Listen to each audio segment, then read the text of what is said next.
হ্যাঁ,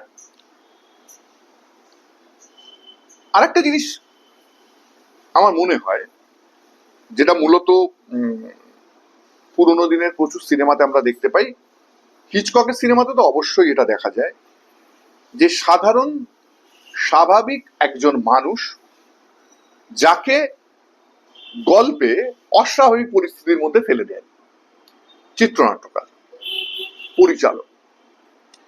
ওই সাধারণ মানুষ যার প্রচুর দুর্বলতা আছে, যে অসীম শক্তির অধিকারী নয়, সে কিভাবে ওই অস্বাভাবিক পরিস্থিতি থেকে বেরিয়ে আসে, মূলত হিচককের সিনেমাতে এটা আমরা বারবার দেখতে পাই। বা ওই সময়ে অনেক সিনেমাতে আমরা এটা দেখতে পাই যে একজন সাধারণ মানুষ একটি অস্বাভাবিক পরিস্থিতির মধ্যে পড়ছে, কিভাবে সে বেরিয়ে আসছে। তো এইটা মাথায় আমাদের অবশ্যই রাখতে হবে চিত্রনাট্য শুরু করার আগে, যে আমার চরিত্রটা যেমন সাধারণ, তাকে কি আমরা কোনো অস্বাভাবিক পরিস্থিতির মধ্যে ফেলছি।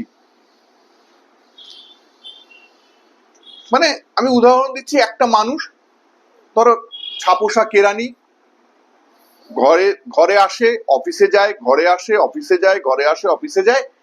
একদিন হঠাৎ পুলিশ এসে তাকে দুর্ধর্ষ ব্যাংক ডাকাত হিসাবে অ্যারেস্ট করে নিয়ে চলে গেল।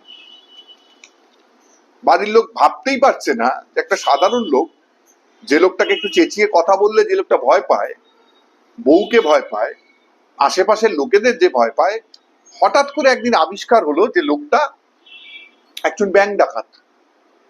সেটা কি সত্যি নাকি সত্যি নয়, এই যে দোলাচলে আমি আমার দর্শককে ফেলে দিচ্ছি, এইটা গল্পের একটা খুব গুরুত্বপূর্ণ অংশ। লোকটি সত্যিই ডাকাত, সাধারণভাবে সেজে থাকে, নাকি লোকটা কোনো ভুল কিছু একটা মানুষের সাথে তার কোনো গুলিয়ে ফেলেছে কেউ। এটা খুব জরুরি অংশ। এবং আর একটা জরুরি অংশ মনে রাখতে হবে, আমার চরিত্র যতটাই সাধারণ হোক, যতই সে নর্মাল হোক, যতই তার দুর্বলতা থাকুক, তার যে মিশনটা, তার যে চাওয়াটা, সে জীবনে যেটা অ্যাচিভ করতে চায়, সেটা কিন্তু হতে হবে খুব গভীর। চিত্রনাট্যের ভাষায় বলতে গেলে,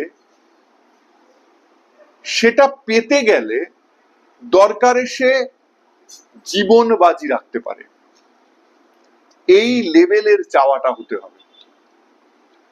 আমি জিনিসটা চাইছি, কিছুক্ষণ বাদে মনে হচ্ছে না না দরকার নেই, আমার অত চাওয়ার দরকার নেই, আমি আবার পিছিয়ে গেলাম, তাহলে কিন্তু সেই গল্প বা সেই চরিত্রের জার্নি, সেই চরিত্রের মিশন দর্শককে কানেক্ট করতে পারবে না। আবার আমি উদাহরণে আসি, আমি দৃশ্যমের কথাই যদি বলি, অজয় দেবগনের যে চাওয়া পরিবারকে বাঁচানো, সেই চাওয়াটা মারাত্মকভাবে গভীর। কোনো প্রলোভনে, কোনো পরিস্থিতিতে, কোনো ভয় পেয়ে সে পিছিয়ে আসবে না, এটাই তার ক্যারেক্টার, এটাই তার মিশন। তার ফলে তার ওই চাওয়াটা আমাদের খুব টাচ করছে ভেতর থেকে। অর্থাৎ তুমি যখন চরিত্রের চাওয়া লিখবে, চরিত্রের স্বপ্ন লিখবে, চরিত্রের মিশন লিখবে, সেটা হতে পারে খুব অসম্ভব। একজন প্রতিবন্ধী মানুষ, সে চাইছে আমি এভারেস্টে উঠবো, শুনতে অসম্ভব লাগতে পারে, কিন্তু এটা কিভাবে সম্ভব হচ্ছে সেইটা দেখবার জন্য দর্শক বসে থাকবে শেষ অবধি। এবং তার এই এভারেস্টের শৃঙ্গে ওঠাটা এতটাই, তার চাওয়াটা এতটাই গভীর, সে দরকার পড়লে সে জীবন বাজি রাখতে পারে। সে মাঝপথে গেল, হ্যাঁ, দার্জিলিং এ যেতে গিয়েই বা ওই রাস্তা দিয়ে যেতে গেলেই সে মনে, বাবা কি ডেঞ্জারাস, ও বাবা এইসব জার্নি আমি পারবো না, পিছিয়ে এলো। সেই মানুষের গল্প কিন্তু আমরা শুনতে চাই না, দর্শকও শুনতে চায় না, পাঠকও পড়তে চায় না। আর একটা জিনিস মাথায় রাখতে হবে, তার স্বপ্নটা যেমন গভীর হতে হবে, তার বিপরীত পরিস্থিতিটাও তেমনই কঠিন হতে হবে। তোমরা পৃথিবীর ইতিহাসে যত ভালো ভালো সিনেমা আছে, যত ভালো ভালো গল্প আছে, উপন্যাস আছে, সেগুলো দেখবে প্রচন্ড জমে গেছে তখনই যখন যখন এই প্রোটাগনিস্টের চাওয়া আর তার অ্যান্টাগনিস্টের বাধা, দুটো টক্করটা মারাত্মক ভাবে হয়েছে। সাধারণ কথায় বলতে গেলে ভিলেন যত পাওয়ারফুল, গল্প তত জমে ওঠে।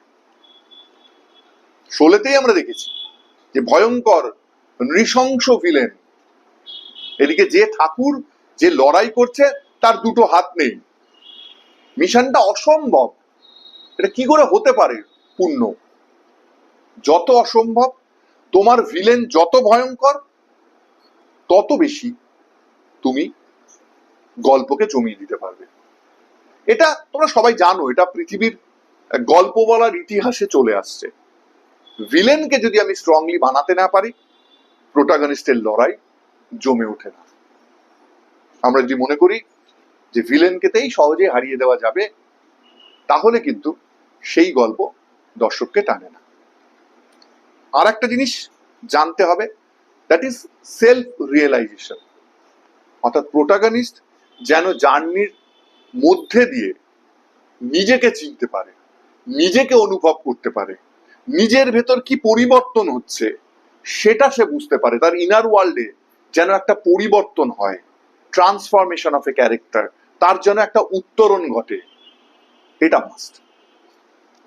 স্ক্রিপ্ট লেখার আগে এই বিষয়গুলো অবশ্যই দেখে নাও যে তোমার গল্পে এই এই বিষয়গুলো আছে কিনা। তারপরে আমরা শুরু করব চিত্রনাট্য লেখা। একদম চিত্রনাট্য লেখায় ঢুকে পড়ছি পরের ভিডিওতে।